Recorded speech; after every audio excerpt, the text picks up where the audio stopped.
ગતિશીલ ગુજરાતના દાવાઓ વચ્ચે રાજ્યમાં વિકાસના કામોનો ધમધમાટ તો બોલાવવામાં આવી રહ્યો છે, પરંતુ ટકાઉ વિકાસ ક્યાં એ જ મોટો પ્રશ્ન છે.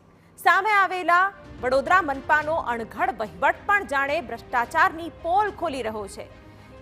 જીડીસીઆરના નિયમ મુજબ નવું બાંધકામ થતું હોય તેવી બિલ્ડિંગોમાં રેન વોટર હાર્વેસ્ટિંગ સિસ્ટમ નાખવી ફરજિયાત છે, પરંતુ વડોદરા નગરપાલિકા વર્ષ 2017માં નવી બનેલી 7 કચેરીઓમાં આ વોટર હાર્વેસ્ટિંગ સિસ્ટમ નાખવાનું જ ભૂલી ગઈ. ઇમારતનું કામ પૂરું થઈ ગયું એટલે જ વરસાદી પાણીના સંગ્રહની વ્યવસ્થા માટે ફરી ટેન્ડર પ્રક્રિયા હાથ ધરવામાં આવી.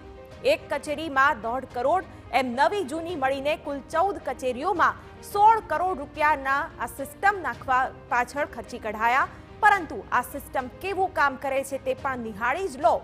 જે પાઇપોથી વરસાદનું પાણી જમીન સુધી પહોંચાડવાનું હતું તે પાઇપોનું પાણી સંગ્રહવાની જગ્યા સાથે જોડાણ કરવાનું જ ભૂલાઈ ગયું. એટલે કે 16 કરોડના ધુમાડા બાદ પણ ભૂગર્ભ જળ સંગ્રહના નામે મીંડું. ત્યારે વડોદરા મનપાની આ અણઘડ કામગીરી સામે ખુદ ભાજપના જ પૂર્વ કોર્પોરેટર વિજય પવારે સવાલો ઉઠાવ્યા છે. તેમનો આક્ષેપ છે કે પાણી જમીનમાં ઉતરે તે માટે પ્રજાના નાણાં ખર્ચવામાં તો આવ્યા, પરંતુ આજે 2 વર્ષથી સિસ્ટમનો મોટો ભાગ બગડેલી જ હાલતમાં છે. રેન વોટર હાર્વેસ્ટિંગની જે સિસ્ટમ છે, તો આપણે પાછળ આ બિલ્ડિંગ જોઈ રહ્યા છે. આ વોર્ડ નંબર 14ની કચેરી છે અને 17-18માં જ્યાં નવી બનાવેલી છે. હવે જીડીસીઆરના નિયમ પ્રમાણે હાર્વેસ્ટિંગની યોજના આની અંદર આવી જ જવી જોઈએ. તેમ છતાં પણ આના બધા પાઇપો ખુલ્લા મૂકેલા છે. પાણી બધું રોડ પર જ જઈ રહ્યું છે. આ પાણી તો બહાર જઈ જ રહ્યું છે. ત્યાં ફક્ત 2 પાઇપનું પાણી ત્યાં જાય છે, અને જાય છે એમાં બી પેલી જે ટાંકી બનાવેલી છે પાણીની, જ્યાં ભેગું થઈને જવાનું એ માટીથી ભરેલી છે. હવે એ માટીથી ભરેલી છે એટલે જે પાઇપ ઉતારેલો છે અને પાઇપની અંદર જે કાપા પાડેલા છે, પાણી જમીનની અંદર ઉતરે એ તો ઉતારવાનું છે જ નહીં. એટલે સરકાર પૈસા ખર્ચે છે, તો કોકને કોક ઠેકાને અધિકારીઓના અનાવડતના લીધે આ ખોટું કામ થઈ રહ્યું છે. વિજય પવારનું કહેવું છે કે હરણી બોટકાંડમાં જે અધિકારીનું નામ ઉછળ્યું હતું તે કાર્યપાલક ઇજનેર પરેશ પટેલની દેખરેખમાં જ આ રેન વોટર હાર્વેસ્ટિંગ સિસ્ટમનું કામ કરવામાં આવ્યું હતું, પરંતુ તેમણે બિલકુલ પણ ધ્યાન ન આપ્યું. એટલું જ નહીં, તેમનો આક્ષેપ છે કે ખુદ સરકારી અધિકારીઓને જ વરસાદના પાણીનો સંગ્રહ કરવા માટેની યોગ્ય સિસ્ટમની સમજ જ નથી. પેવર બ્લોક નાખવાનું 2 કારણ છે. એક તો તમારે પેચવર્ક કટી જાય, તમે કોઈક બી ઠેકાને તમારે ડ્રેનેજ પાણી લાઈનનું ખોદાણ કરવું હોય તો ઇઝીલી તમે ખોદી શકો અને ફરી વ્યવસ્થિત પેવર બ્લોક નાખીને બંધ કરી શકો, અને પાણી સીધું જમીનની અંદર ઉતરે. એની જગ્યા પર અત્યારે આ લોકો ફરી એ બધો કોન્સેપ્ટ બાજુ રહ્યો, હવે આરસીસી કરે છે અને પેવર બ્લોક નાખે છે. તો એમને એવું કહીએ છીએ કે ભાઈ આપણે આવું કેમ કરીએ છીએ, તો કે પેવર બ્લોક બેસી જાય છે.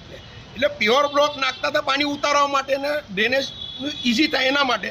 હવે પેવર બ્લોક હાચવવા માટે પેલું આરસીસી કરે છે. તો પછી આરસીસી રોડ જ બનાવો ને, પેવર બ્લોકનો ખર્ચો શું કરાવો?